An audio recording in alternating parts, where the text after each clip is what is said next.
아침 햇살과 모닝콜로 너와 시작하는 하루 마치 내 인생의 포커스가 지금에 맞춰진 걸까 따뜻한 모닝커피의 향기가 오늘 하루도 날 기대하게 만드는 걸 সুপ্রভাত আমার প্রিয় বন্ধুরা, আশা করি তোমরা সবাই খুব ভালো আছো। আজকের একটি বৃষ্টি ভেজা সকাল থেকে আমার এই ব্লগটা শুরু করলাম। সারা দিন বৃষ্টি পড়ে যাচ্ছে, সারা রাত বৃষ্টি পড়ে যাচ্ছে, শুধু বৃষ্টি আর বৃষ্টি। চলে এলাম রান্নাঘরে। এই যে এই গ্রোসারির আইটেমগুলো দেখছো কালকে সন্ধ্যাবেলায় নিয়ে এসেছি, তো এইগুলো এখন আমি গুছিয়ে রাখবো। সারা মাসের জিনিসটা যদি একসাথে কিনে নেওয়া যায় তাহলে দেখবে অনেকখানি সাশ্রয়ও হয় আর টেনশনও থাকে না, এটা শেষ ওটা শেষ, এটা আনতে হবে সেটা আনতে হবে, এই জিনিসগুলো মাথার মধ্যে থাকে না যে না আমার ঘরে সমস্ত কিছু রাখা আছে, শুধু বানিয়ে বানিয়ে খেতে হবে। এই দেখো এক এক করে আমি সব ডিবাতে ঢেলে নিচ্ছি। এইগুলো করতে আমার টাইম লাগবে, তারপর বাকি কাজ করব।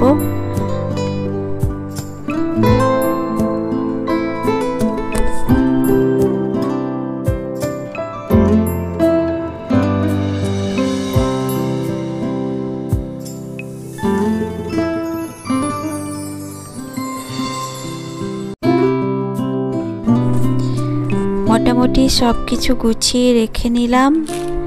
এখন এই এক মাসের মতো কোনো টেনশন নেই। আজ অনেক দিন হলো ফ্রিজটা পরিষ্কার করা হয়নি, অনেক নোংরা জমে গেছিলো ফ্রিজের মধ্যে। ভাবলাম আজকে একটু ফ্রিজটা পরিষ্কার করে নিই। ফ্রিজটা আমি খালি করে ফেলেছি। ফ্রিজটা প্রথমেই সুইচ অফ করে দিয়েছিলাম, তারপরে সব খালি করেছি। একটা পরিষ্কার কাপড় দিয়ে মুছে নিচ্ছি ভেতরটা। আর ফ্রিজের যে কাচের তাকগুলো ছিল সেগুলো আমি বাইরে নিয়ে যেয়ে সাবান দিয়ে ধুয়ে মেজে শুকোতে দিয়েছি।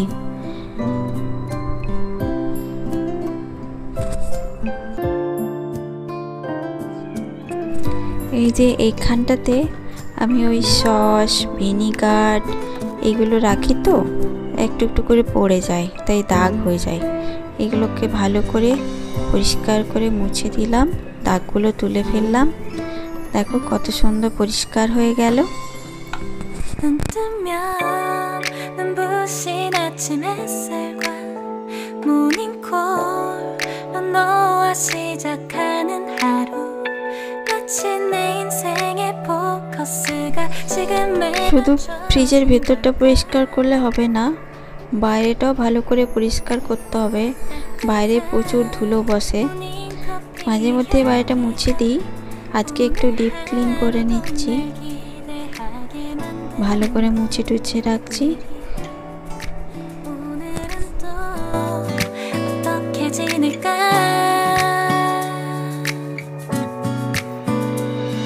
너를 바라만 보고 있어도 좋아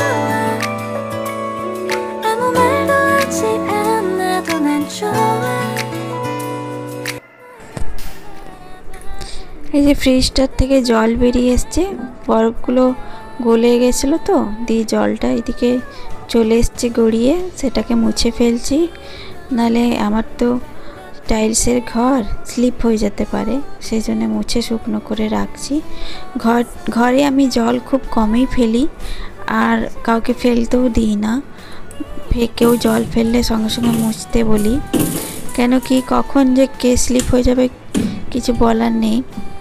এই দেখো কাচের তাকগুলো আমি নিয়ে এসে লাগিয়ে ফেলছি, সব শুকিয়ে গেছে বাইরে।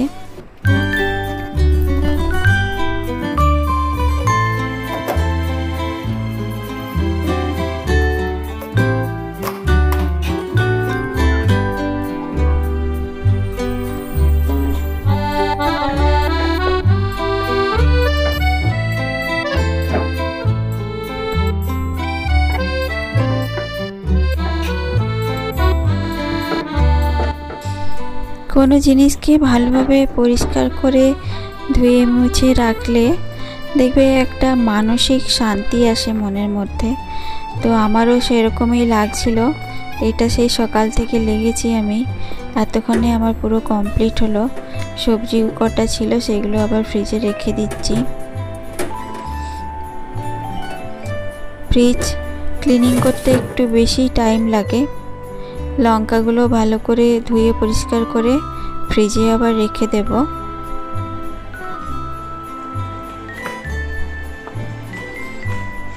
ফ্রিজের এই কাচের তাকগুলোর উপরে যদি এগুলো দেওয়া যায় তাহলে কাচগুলো তাড়াতাড়ি দাগ লাগে না, ভালো থাকে। আর এই দেখো, এখন আমি বানাবো বেলের শরবত। বেলটা নিয়ে এসেছিলো, অনেক দিন হলো ঘরে রাখা ছিল, তো ভাবলাম আজকে শরবত বানিয়ে নিই। বেলটা ভেতরটা বেশ ভালোই বেরিয়েছে। আমার কাছে বড় ছাঁকনি নেই, তো ছোট ছাঁকনিতেই অল্প অল্প করে আমি শরবতটা ছেঁকে নেব, না হলে মুখের মধ্যে এগুলো লাগবে।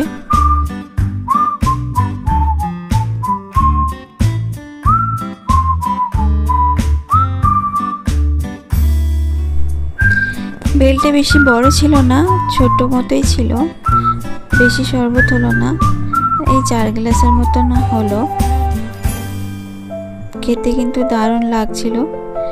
বেলের শরবত একটা রিফ্রেশমেন্ট ড্রিঙ্ক আমার কাছে, এটা খেলে আমার খুবই ভালো লাগে, একটা আলাদা এনার্জি আসে মনের মধ্যে।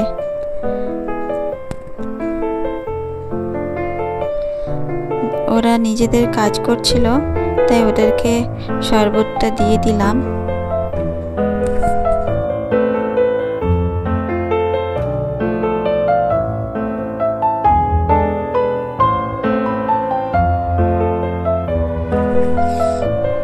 সকাল থেকে অনেক পরিশ্রম করলাম, তাই এখন এই বেলের শরবতটা একটু বসে বসে খাবো, একটু রেস্ট নেব। তাহলে বন্ধুরা, আজকের ভিডিওটা আমার এই পর্যন্তই। তোমরা সবাই খুব ভালো থেকো, সুস্থ থেকো। আবার আমি চলে আসবো নতুন একটি ভিডিও নিয়ে তোমাদের কাছে। আজকের মতো টাটা।